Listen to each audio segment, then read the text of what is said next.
السلام عليكم ورحمة الله وبركاته. أهلا بكم متابعينا الكرام.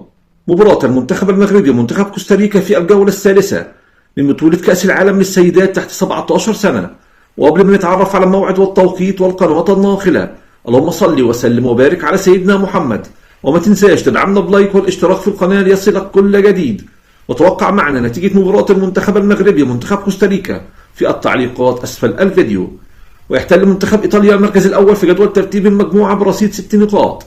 منتخب البرازيل في المركز الثاني برصيد 3 نقاط. منتخب كوستاريكا في المركز الثالث برصيد نقطة واحدة. المنتخب المغربي في المركز الأخير بدون أي نقاط. ويستضيف الملعب الأولمبي بالرباط مباراة المنتخب المغربي ومنتخب كوستاريكا في الجولة الثالثة من بطولة كأس العالم للسيدات تحت 17 سنة.